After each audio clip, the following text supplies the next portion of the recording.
won the game. They did it! They did it! They did it! And they're going crazy. They're jumping on each other. One of the most unbelievable finishes you will ever see.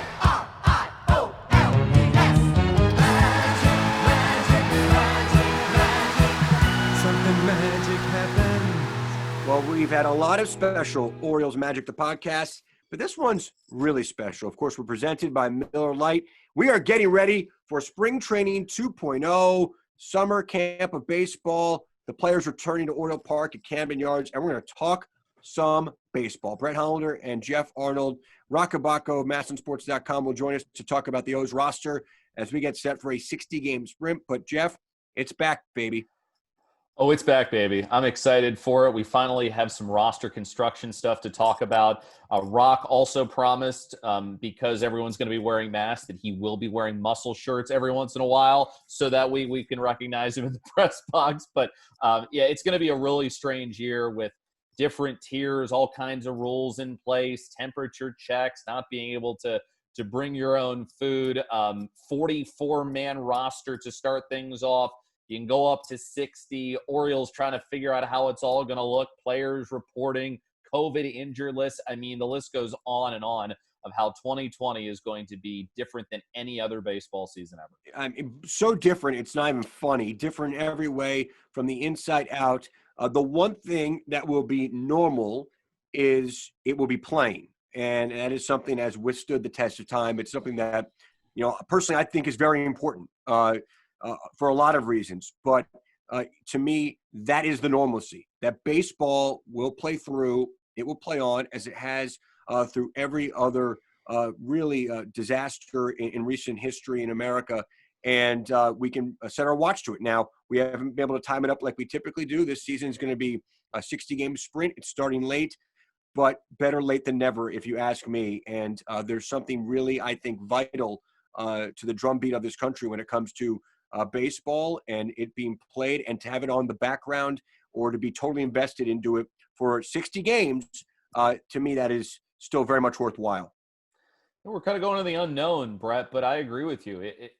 I think Major League Baseball and all the different teams have done everything they can to ensure the safety of the players, the staffs, especially like older, groups like managers who might be in their 60s, coaches, and all kinds of people that are going to be going to the games like you and me. So I feel like there's no great way to do this, but I agree that we need baseball. And I think every precaution has been taken. Are there some things that you couldn't have thought of in those 103 pages? Absolutely. But there's been an effort made to try and cover every single base as well as possible. And I hope that we're going to be able to play 60 games or as many games as possible. And as we continue to move along, we're going to learn a lot about this process, and we're going to figure out a lot of stuff and learn a lot of stuff about this that we didn't know. But it's very much we're kind of starting on a road where we're not sure where it's going to lead us, but we're hopeful that we're going to be able to play as much baseball as possible. And I agree. I think it's great for the country as a whole to have it back. 60 games plus a postseason, not the expanded postseason that was hotly debated for several weeks or months, but baseball nonetheless. And if they can get through those 60 and crown a champion, that to me would be a terrific accomplishment if everyone's health is really secured. I guess the best way to put it, through these really short sprint few months of baseball. So it also sets up the sport kind of moving forward in many ways. But beyond that, let's talk roster. Let's talk baseball. Roch Kubatko, MASNsports.com with us. Well, at long last, let's talk about the minutia of a baseball roster. Roch Kubatko of MASNsports.com is with us here on Orioles Magic, the podcast presented by Miller Lite. And Roch, we've long awaited just to look and scroll down some names again and say, is he in? Is he out? Who's on first? Well, I mean, which roster are we talking? The 60-man pool, the 44 so far, the eventual 30-man roster, or the 28 or the 26 that's eventually going to happen? It's going to be a lot of moving parts, as Buck used to say. Roch, for you, when you look at that initial 44 that was announced, for you, what were some of the biggest surprises? I guess, first of all, the total. Like, I knew that they weren't going to do the full 60, but I thought we'd have more than that. I think there were actually a couple of omissions. First of all, like Mason Williams, I think we kind of boldly said, well, he must be the extra outfielder because they sent out Cedric Mullins. But then Mason is not on that list. And so he's going to end up going to the what are we calling it? The secondary camp? Is that what we're calling it now? And are we calling this spring training 2.0 or summer camp? It seems to offend some people on Twitter, like you're making light of this, but you got to call it something. But the fact that Mason Williams wasn't on it surprised me. We'll still end up probably seeing him at some point. He can be a taxi squad guy. He can be swapped out, whatever. I just assumed he'd be in that group. And the fact that Cesar Valdez was added was a little bit of a surprise. A guy who was wasn't even in Major League camp. Had 4 appearances or 5 appearances coming over from the minor league side, didn't give up a run, struck out 9 batters in 5 innings. I mean, it had at least 1 save, I know, in Clearwater. He really impressed some people, but I still didn't think we were going to see him in camp, and he's on this list, so that's very interesting. 35 years old, and you've seen the craziness of his career. I think he debuted in 2010 and didn't pitch again in the majors till 17. He's been in Mexico the last 2 years, so seeing him on there, and David Hess being back, maybe – I was wrong to assume that once you got optioned out, that was it. But he was optioned after we got back home. Remember, they made 4 more roster moves after we returned home to get down to 50. All of a sudden, David Hess is back again. It's like one of those horror movies where you think the guy's gone and everybody's celebrating at the end, and you see the body rise up. And, we've seen that in all of them, including Die Hard. But so David Hess is back all of a sudden, I guess partly because maybe he could be part of now a 30-man staff as kind of a swingman, longman type. I do want to get into some of these omissions. Obviously, that's what the fans are most interested in. But can we just not assume for a second everyone understands the different rosters that are out there right now? And correct me where I'm wrong, Roch. You're allowed 60 players. Obviously, the roster is going to start at 30 and start going down to what was the original 2020 roster number of 26. Eventually get there, but it's going to start at 30, and then you're basically given more to have depth on your team, a working camp of minor leaguers, prospects, veterans to assign hopefully somewhere nearby. I know you've reported it's likely Bowie, where you could have almost a taxi type roster ready to go should you need injuries or any fill-in over the next 2 or 3 months. Right. It's a little confusing too, because I get the sense these 44 right now are the ones who are competing for that active roster. If you're not on it, you're not competing. So you're going to end up the other 16 at this secondary camp, and it looked like it's going to be Bueth. It's like 99.9% certain. So now you've at least whittled that down. These are the people competing. But this other camp's going to be a mix of where you're going to have some of the veteran guys. It's going to be kind of, I don't know if we're calling it the taxi squad. On the road, it's 3 guys on a taxi squad. But at home, you have these extra people that you could swap in and out, especially who are on the 40. So you could have these extra guys getting ready, staying ready, playing inter-squad games, whatever. But you're also going to have some of these prospects. I know Ryan Mountcastle, Keegan Aiken, people were disappointed weren't on the list of 44. I think Bruce Zimmerman wasn't on it, correct? But people who could debut, and we certainly think they will, later in the summer. So you're keeping them ready, but they're not going to break camp with a team. So you may as well keep them off that 44. And then you're going to have guys, Adley Rutschman, for example, DL Hall, who aren't going to debut in 2020, but you still have to keep them active, get them working out, try not to stall their development, and these draft picks that they've signed could make it as well. And it is really confusing. We're still learning some of these rules, and as Mike Elias tried to explain again in a Zoom this week, you have to be careful because if you have your 60, if you put a guy who isn't on the 40 on it, then you can't take them off it later without putting them on waivers. Something, does that sound right? Is that how we explain it? Something like that. So you don't want to right away start putting guys on there that aren't going to play for you in 2020 and then realize, oh, we're out of room and this guy's taking a spot. So he wants to be very careful, have the roster set first of, this 44, then let's see who else we're filtering into this other camp. And then, okay, we can go ahead and put a couple other guys on just to keep them active. Why not include Mountcastle, Aiken, Kramer, Zimmerman on this initial pool and have them on your opening day roster? Because for a couple of them, you probably figured, right now we're recording this, it's July 2nd. By the time we get started, they all probably would have made major league debuts anyway, or some would probably have been there to stay. Right. But, again, maybe they don't want them. They never planned on them breaking camp with the team. So maybe they're looking at it that way, have them debut later. Do you think maybe service clock comes into play on this, perhaps. So you That's want part to of play it, that yeah. a little bit more. And I thought maybe, I still didn't think like a guy like Mountcastle was going to debut, but when the roster got extended to 30, you started to think, well, you have a little more room. But I think that's where you carry a third catcher, and you certainly want to carry maybe a couple extra arms.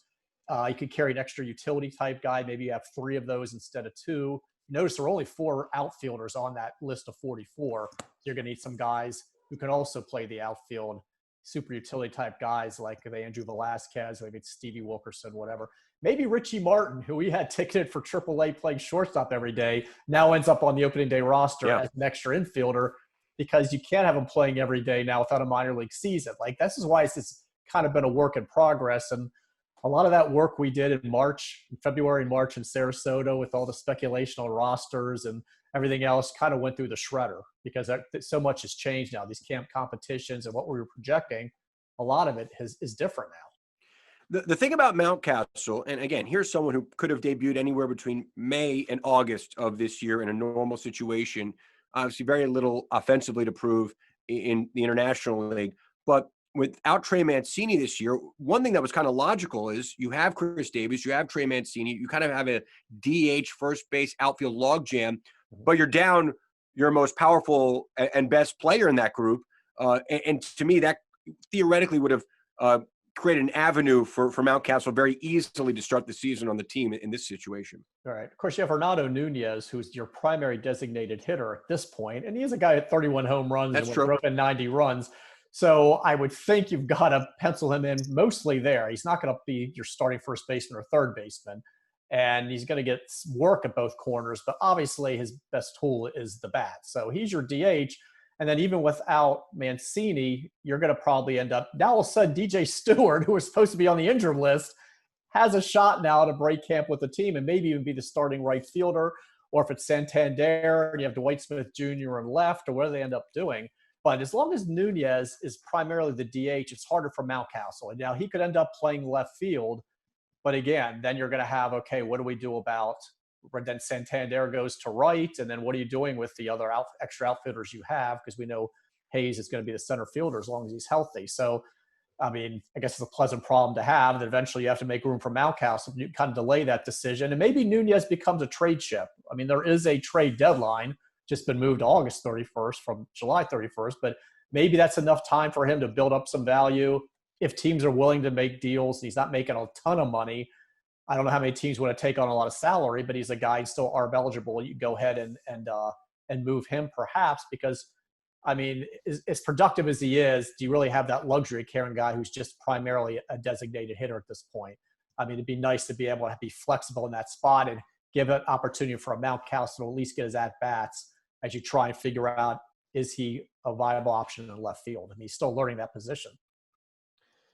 How active do you think the Orioles are going to be at maybe dealing somebody such as like a Jose Iglesias, if he gets off to a good start, or a Michael Gibbons or somebody else, when you're trying to maybe get pieces in return? And is there going to be much of a market for trading guys with the deadline just a month after the season starts, and when you're maybe trying to exchange prospects and scouts haven't seen a bunch of these guys in a long time? Right. And see, I'm still learning that rule as well, is about guys that can be traded. Like, do you have to be on that in that 60? So can a lower level minor leaguer be included in a package like you normally would if you were trading a veteran, like they did with Andrew Cashner to get two, Dominican Summer League outfielders? You won't be able to do that. On one hand, I wouldn't expect as much activity now just because of the shortened season and, trying to move a guy, and I'm just using the example, and Alex Cobb, who still has money left on that contract beyond this year, or Chris Davis even, let's say. How many teams would it take on more salary with so much uncertainty? First of all, the revenue loss this year, and then 2021, and then you need a new collective bargaining agreement. I don't know how many teams are going to be eager to take on much salary. On the other hand, you have more people who might consider themselves contenders than normally would at a trade deadline because it's a 60-game season. So anybody who gets off to has a hot month probably thinks they have a chance to sneak into the playoffs now. So maybe that might prompt somebody to say, hey, let's just go for it now in this kind of crazy season. This might be our only opportunity for a while to make the playoffs. So maybe it works that way. I just don't think there's going to be the usual activity, because you're right. I mean, Iglesias was a guy, he has an option for next year, $3 million with a $500,000 buyout. But he's a guy that the Orioles looked at as, hey, he could be a trade chip for us, or because they're still building prospects, middle infielders. It's been kind of a slow process. It's nice to have him in team control if we want for next year. But he's a trade chip, and Nunez could be one. And obviously Michael Gibbons, who seems to be every year, and Cobb and Tommy Malone and Wade LeBlanco, those guys.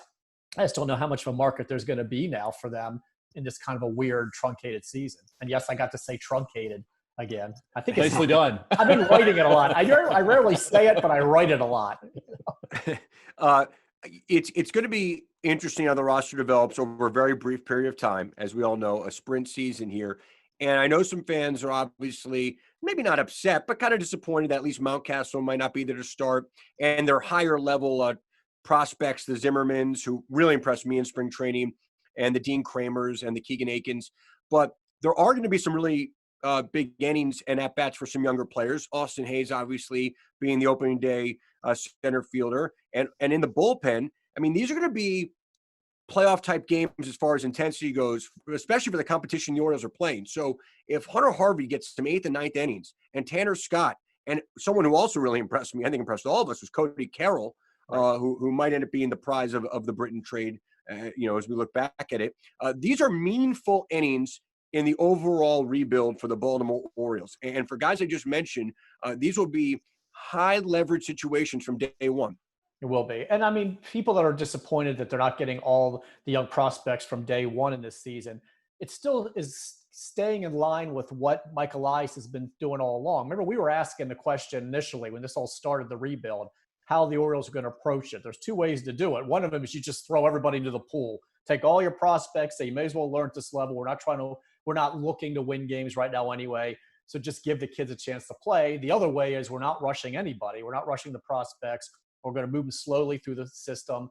And you have kind of placeholders in the meantime. You slowly filter guys in, but you don't want to hurt their development by rushing them. That's the way they went, that latter way. So they're probably still looking at that way, that Keegan Aiken right now isn't quite ready for the majors because they want him to cut down his walks. Ryan Mountcastle, they want him to be a little more selective at the plate, increase his walks, cut down on strikeouts, and continue to work on playing left field. And Zimmerman, he was opened some eyes in camp, and there's still more work to do with him. And a Kramer, Yusniel Diaz, we thought was definitely going to debut, and now, he was supposed to play in AAA first. Is he still going to have that opportunity with no minor league season to basically go from Bowie to workouts to the majors? We don't know. But again, that's a guy that they're going to have go through the steps. They weren't going to rush any of these guys anyway. That didn't change just because of, the pandemic. They're still doing this a certain way. But eventually you'll see more of these guys filter in. So the season's important for them. It's important for guys like you're saying, Tanner Scott, who's trying to establish himself finally. He's such a tease, that plus fastball and slider thrown on 100-mile-an-hour, but walks too many guys. He'll have it and then he'll lose it. In his last outing, he was dominant. They want to see more of that. This could be a big opportunity for him. It's a chance for Hunter Harvey to establish himself and should be able to stay healthy through a season here. It's only 60 games, so it's not like they need to be careful with him like they were when they shut him down in September because his arm wasn't bouncing back enough. 60 games now. You turn him loose and see, is he a guy who can be that high leverage guy for us moving forward? Even at Asher Wojciechowski, he's great against the Red Sox, but he wasn't real consistent. You saw it in spurts. Here's an opportunity for him to seize a spot in this rotation, whether it's as a 3, 4, 5, whatever, and not get pushed out by all these prospects. It's big for Rio Ruiz to try and establish himself as the everyday third baseman, and he looked good in camp. And maybe that's a chance for him to finally do that, not be a platoon guy, not be sent back down again. Chance Cisco, everybody knows Rutschman's over their shoulder. So is he going to have a chance to at least stick as a second catcher? Is it always going to be Severino? Is it going to be somebody else? I mean, all these guys have something to play for beyond just, hey, can we make the playoffs in a 60-game season, which, again, still a long shot for the Orioles. But, different players have different things to play for. And so it's going to be an intense atmosphere, even in a shortened season, and even without fans. I feel like there's going to be some intensity here. As far as the pitching goes, there was a rule at the beginning of the year where 26-man roster, you'd have no more than 13 pitchers. How much extra pitching do you see the Orioles carrying at the beginning of this year, knowing that not only you're playing the AL East, which is really tough, but the NL East, which is really tough too? Right. I would think if you're adding 4 more players to the roster, Now, to go 30, you've got to have at least 2 more pitchers, right? And a third catcher, an extra utility guy that can play the outfield. I think that would probably be how you do it. Then it's a question of, do you add a couple more one-inning type guys, because they have a lot of those, you just keep passing that baton? Or do you try and go more multi-inning guys? Hector Velazquez, who has not thrown a pitch for the Orioles since they claimed him from the Red Sox, but he's in camp, and they look at him as a long reliever type more than anything. So maybe he's a guy, and it could be whether that's also a David Hess, whether that's a Chandler Shepard, a Tom Eshelman, Ty Block, whomever, but a couple longer inning type guys with starters experience, because we don't know how far these starters are going to be able to go early on, although a lot of them have been throwing, and some of them have been facing hitters back home, but still, there's nothing quite like being back in camp and facing some hitters in that environment and then trying to start the games. So maybe you carry a couple long guys, but I would think you'd have to add at least 2 arms. And I'm assuming they do want a third catcher. And I could see where you also carry that extra utility guy. And then maybe when you go down to 28, you could start subtracting some pitching as you get deeper into the season. Now, I know Mike Elias was asked this on that Zoom call earlier in the week. There's no clarity on it. We know the minor league baseball season has sadly been wiped out. But as far as having some sort of organized minor league activity with prospects this year, is there any hope of that, something extended? Of course, the Arizona Fall League comes every year. That's really a truncated number of games and at-bats and innings. But is there any chance to do something like that, so maybe teams get their top 20, 30 prospects in organized baseball this year? Nice use of truncated. It's Jeff's turn next, by the way. Don't worry, I got it written down. I'll get to it. Good. I don't know if this is going to be a drinking game or we're just going to try and take turns saying it. But, yeah, they're going to have to find ways to get these guys active. And you can play a lot of inter-squad games in the secondary camp. But I don't know. Is there going to be an Arizona Fall League? Is it safe to go to Arizona? I don't even know what the world holds for us in October, November, or whatever. So I'm not sure if they're going to be able to do that or not. Ideally, yes. I thought I heard something about there's a possibility that you could expand the rosters there and send a bunch of guys to play. Otherwise, you're going to have to get creative. And then part of it's going to be inter-squad type games that they can set up just to have guys getting their innings. You have to have pitchers build up anyway in case you want to add them to the roster, and hitters getting their at-bats. And not just to help out the team possibly later, but as we were saying, just to keep the development process going. There's going to be an awful lot of instruction, but there's no substitute for actually playing games. It is unfortunate that, some draft picks that they've signed can't immediately go. Kjerstad should be in either Gulf Coast or Aberdeen is coming out of college. He's not going to be able to do that. So, you set up games for him and you hit in the cage a lot. It's still not the same thing, but we're going to have to look at it that, 2020 is kind of a lost cause here for these guys, but you try and do as much as you can to soften the blow to keep them active. But yeah, the Arizona Fall League would be ideal. I just don't know if we're going to feel safe enough to send guys into Arizona by then, the way things are going right now. Besides Kjerstad, do you think we see any of the other draft picks from this year, maybe in the alternate camp at some point? Because Mike Elias and a number of other publications spoke pretty highly about how the Orioles drafted this year. Yeah. I mean, I'm sure they would like to do that as opposed to just have these guys stay home and, work out at home. But, you only have room right at this point. You're at the 16 that are going to be assigned there with these 44. And then when guys start peeling off that roster, there's only so much room to put guys on there. So I think that's why they're holding off as well, because once they're on there that 60. So, they may have to go ahead and just do something different for them off to the side than putting them in that group. But it really would be a shame to not have these guys being able to really stay active. They are doing an awful lot of stuff electronically, video-wise, instruction that they've been doing all during this shutdown, which is helpful. But again, there's no substitute for really being out there and playing. And they're going to have to figure something out. I just don't know if there's going to be room for everybody on that roster. Last one for me, Roch. The Zoom call yesterday with Heston Kjerstad.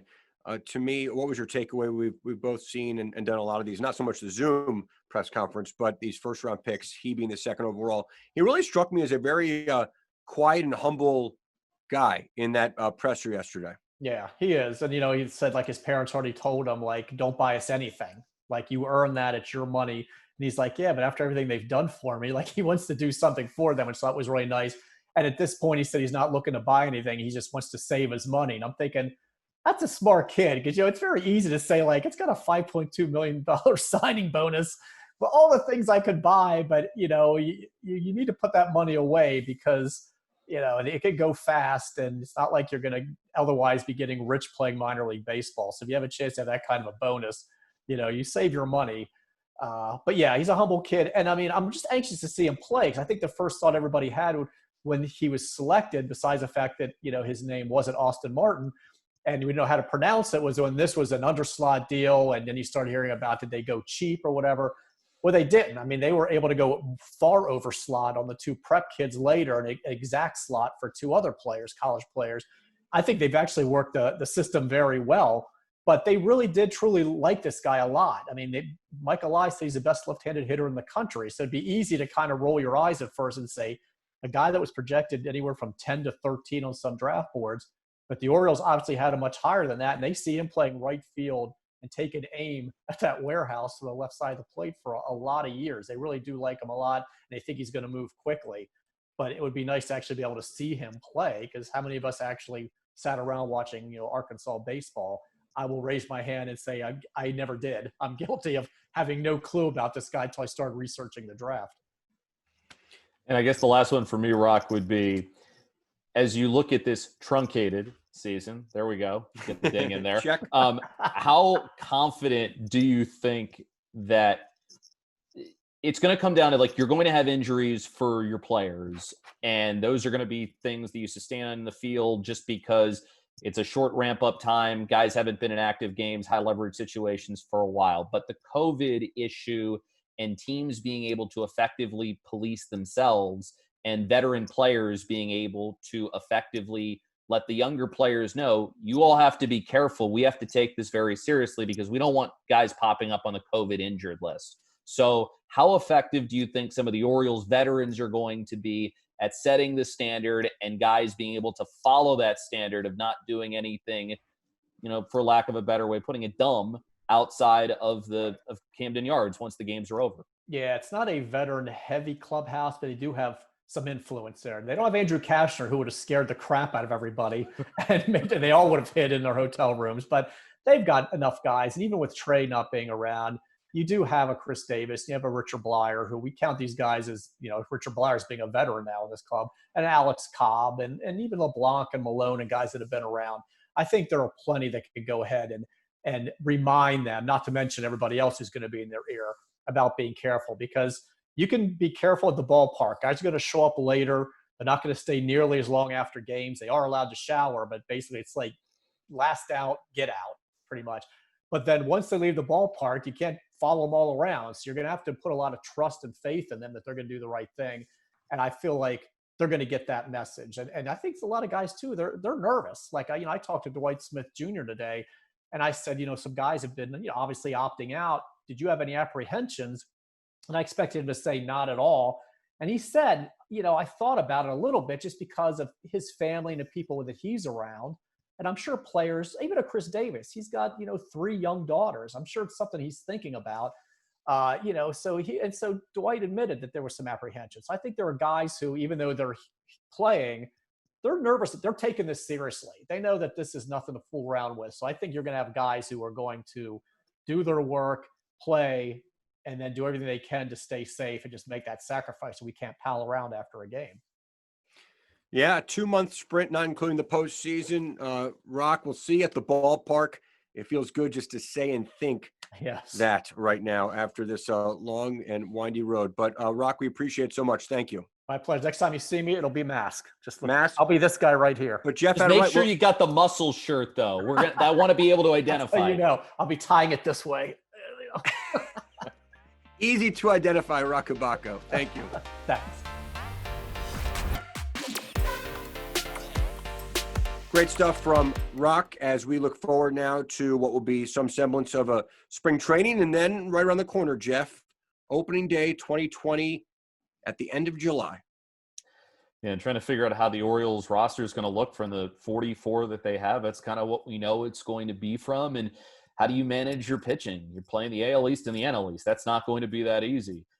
How do you eventually work some of your prospects in there, which you expect to happen at some point? Obviously looking at the landscape and probably service time and some of the other things. How do you go about that? How do you make sure you get some time in your prospects for that secondary camp that are in your lower minors? There are a lot of questions to be answered, and I think for the Orioles, this might be a little bit harder than it is for some of these other teams, because you're trying to manage, do we have enough players to play these games against really hard competition to begin with, but are we also making sure that it's not a completely lost season for priority people that will be part of our organization for years to come? And that is the balancing act. A lot more to discuss on this podcast as we get closer to opening day here towards the end of July. But we wish everyone a very happy 4th of July, a happy Independence Day, and a safe one, of course.